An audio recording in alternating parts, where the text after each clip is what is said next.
오늘은 포타슘, 칼슘, 마그네슘 도대체 어떻게 하란 말이야? 를 한번 알아보도록 하겠습니다. 포타슘은 통상 가리라고도 하고 옛날 말로 저희 어렸을 때는 칼륨이라고도 배웠습니다. 포타슘은 영어식 원소 명칭이고요.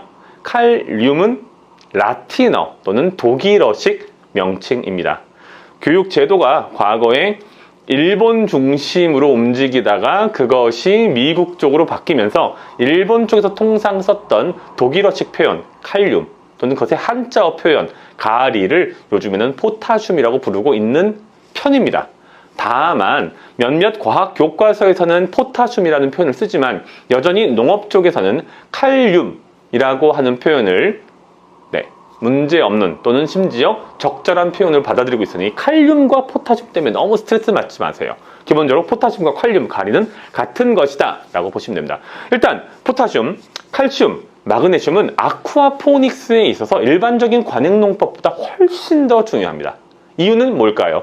당연히 영양학적 측면에서 물고기가 먹는 사료, 그 다음에 그 사료를 먹은 물고기가 만들어낸 분변이나 분변이 용해된 물 속에 포타슘, 칼륨, 마그네슘이 충분히 들어있지 않고 이것이 충분하지 않으면 식물이 성장하는데 지체 또는 제약이 발생할 수 있기 때문입니다.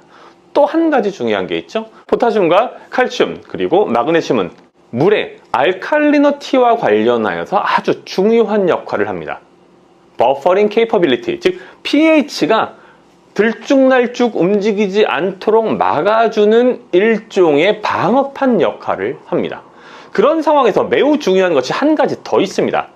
포타슘과 칼슘은 일종의 안타고니즘이라고 하여서 서로 반대되는 성질을 갖고 있어요. 둘 다 pH를 높여주고 식물의 생장에 있어서 빼놓을 수 없는 아주 중요한 필수적인 성분이지만 pH가 잘 맞지 않으면 식물이 그 둘을 잘 흡수하지 못하거나 또는 한쪽이 많을 경우에 다른 하나의 흡수를 완전히 원천적으로 봉쇄해버리는 문제가 있어서 아쿠아포닉스에 있어서는 포타슘과 칼슘 그리고 마그네슘의 농도, 그 다음에 그 비율을 조정하는 것이 매우 중요한 이슈입니다. 그걸 제대로 하지 못하면 망하는 거죠.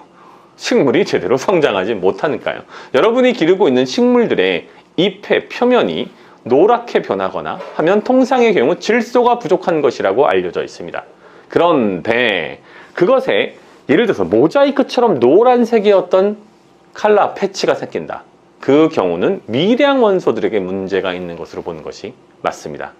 자, 그러면 포타슘, 칼슘, 마그네슘은 비율을 어떻게 해야 되냐? 일반적인 엽채류 아쿠아포닉스 농장이라면 간단합니다. 4대 1입니다. 그리고 이 1은 무엇을 의미하냐? 30ppm을 의미합니다. 이게 뭐라고 했죠? 포타슘. 이게 뭐라고 했죠? 칼슘. 이게 뭐라고 했죠? 마그네슘입니다. 포타슘과 칼슘, 마그네슘 각각 4대 4대 1의 비율을 유지해야 하고 이 과정에서 1은 30ppm을 의미합니다. 자, 그러면 여러분은 뭘 해야 됩니까? 제일 먼저 여러분이 현재 사용하고 있는 원수의 성분 검사를 통해서 현재 녹아있는 원수 내의 포타슘과 칼슘과 마그네슘의 농도를 먼저 확인해야겠죠. 그 결과 예를 들어서 4대 4대 1 정도의 비율을 충분히 충족시킨다. 이것을 넘어갈 수는 없거든요. 충족시킨다면 즉 120ppm, 120ppm, 30ppm 수를 충분히 충족시킨다면 그대로 놔두시면 되고 그렇지 않다면 부가적으로 특정한 성분들을 일부 비타민 저희가 먹듯이 첨가하여서 4대 4대 1의 비율 120ppm, 120ppm, 30ppm의 비율을 유지해 주시면 됩니다. 참고로 대부분의 수돗물들은 우리나라에서 볼 수 있는 대부분의 수돗물들은 이미 포타슘과 칼슘, 마그네슘이 어느 정도 들어가 있는 상태입니다. 따라서 통상의 경우 50에서 80ppm 정도를 유지하고 있거든요.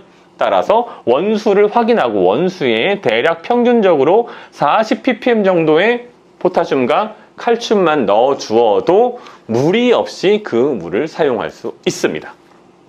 그것을 통상 저희가 초기 단계의 원수 조정이라고 합니다. 이 원수 조정이 끝난다면 바로 뭘 하게 됩니까? 암모니아를 투여해서 물고기가 없는 이른바 피쉬 리사이클링을 진행하면 되겠습니다. 조금 어려운 개념, 국내에서 아쿠아포닉스 난다긴다 하는 분들도 아마 처음 들어본 개념이 아닐까 싶습니다. 그만큼 피쉬 히어로는 여러분의 아쿠아포닉스 성공의 진심입니다. 더 흥미롭고 유익한 정보로 찾아뵙겠습니다. 감사합니다. 진짜 백의 아쿠아포닉스는 피쉬 히어로뿐이니까요.